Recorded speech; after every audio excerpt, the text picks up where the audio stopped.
Holy fuck! Fuck, that was way bigger, bro.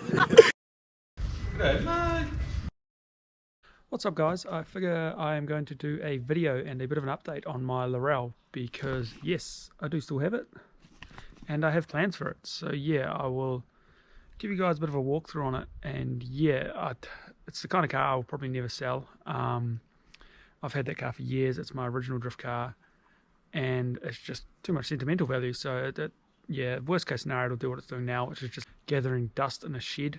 And yeah, eventually I'll get back into this thing. Not right now, like it's not happening tomorrow or anything, but like I say, I've got plans for it.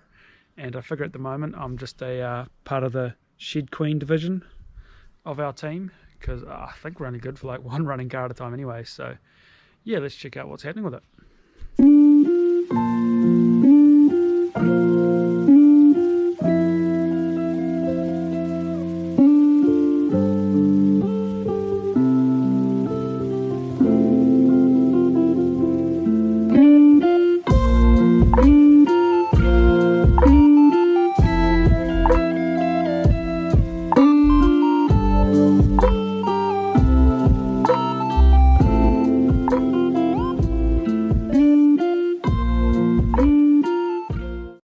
Alright, so the outside of the car, it is pretty beat up, but it's actually not too bad. Like after the crash I had at Pookie a couple of years ago, the outside isn't actually too bad.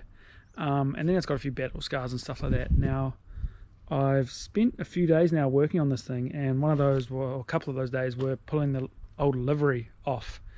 And it was one of those jobs I told myself I'll spend a couple hours pulling all the stickers and stuff off, and then 2 days later and some seriously sore fingernails, it was finally all off. But yeah, we've decided to start again with the outside. Now, Andre from Amplified Customs killed it with the livery and stuff. I love that.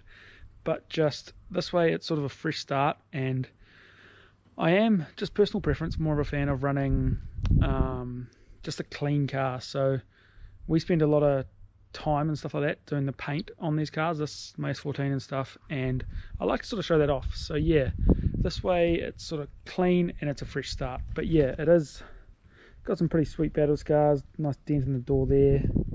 The actual over fenders that I made aren't in too bad a nick. And on the other side's actually a lot tidier. But yeah, maybe need some new front guards, a new door. I'll probably just panel beat those. Luckily, actually, I do have a lot of spare parts still for this car, so tidying it up won't be too hard. But yeah, and then front bumper's not too bad. The headlights, I need new headlights.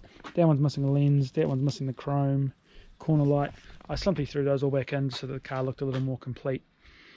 And yeah, I swapped the bonnet, put a factory bonnet back on there.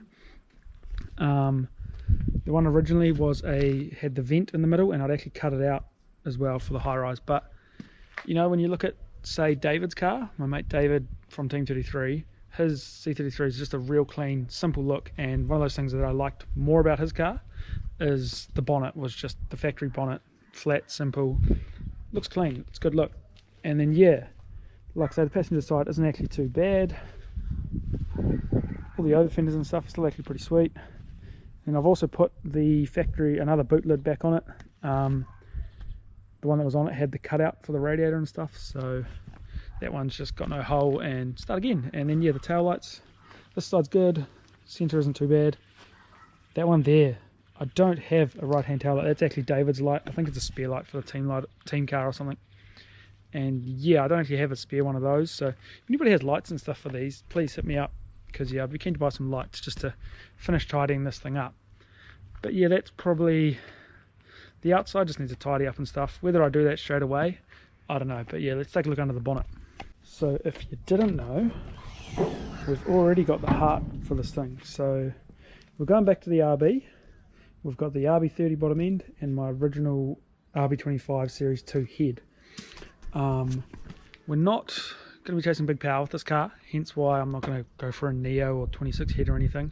Use my original head, chase just over 300 kilowatt with a bit of torque, and yeah, so it'll be pretty mild bolt-ons in that. And drivetrain wise will just be, hopefully I get away with a big box, just a 25 big box behind it, and just an R200 diff. But yeah, we'll bring radiator and all that will be in the front, and then otherwise it'll all be pretty standard stuff back to an RB setup. It might have been something to throw a V8 back in this because it was kind of set up for it, but I didn't want that. I've got my V8 already, so we're going back to the RB with this.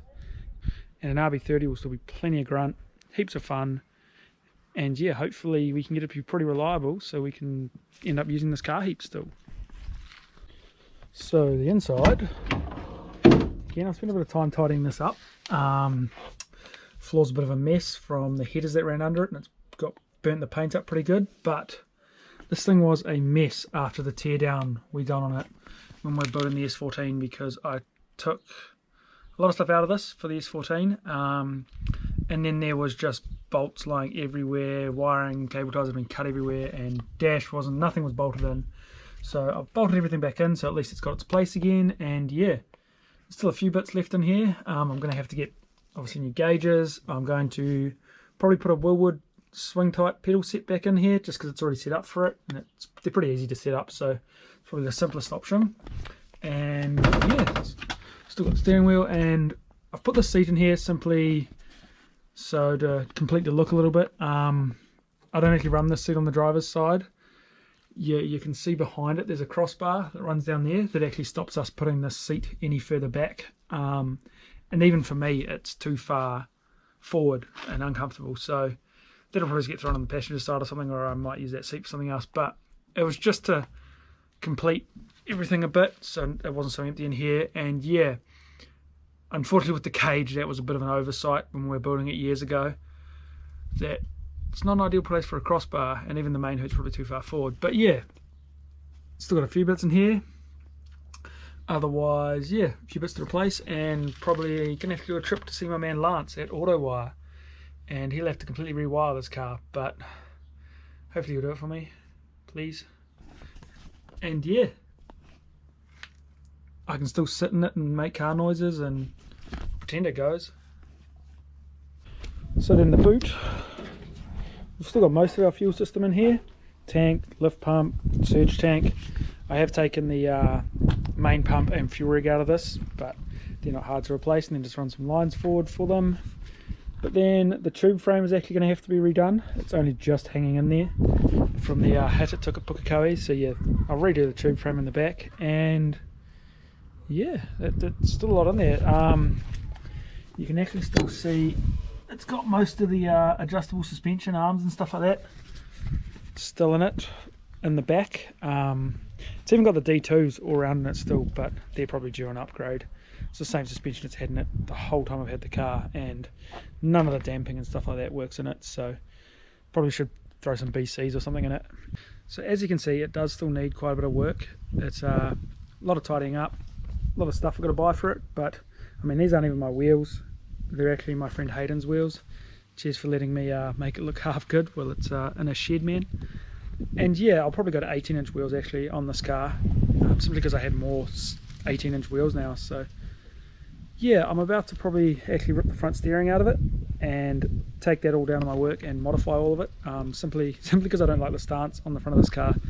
It looks weird, so needs more camber and poke, so I'll go modify that stuff. And again, it's just so that it actually looks half decent when it's every time I go in the shed. It wasn't very motivating seeing a pile of turd rolling body every time I went in the garage, so now it actually looks half good. Like I say, it builds the motivation back up, and I'm pretty keen to get back into this thing. So it is, to me, it's a good base. Like it's all there, and still got a lot of good stuff in it and all that, so it's a good place to start for us. And yeah, unfortunately, like I say, none of my plans are happening tomorrow with this thing. In terms of priorities, I've still got to sort the other S14s out, so I get the SR20 going, and basically once D1 season's over, I should hopefully be able to get back into this car. So I'm looking forward to that, getting back out in this thing, the OG, and especially with the RB and that. So yeah, stay tuned, and one day we're back into this thing. Otherwise, yeah, cheers guys.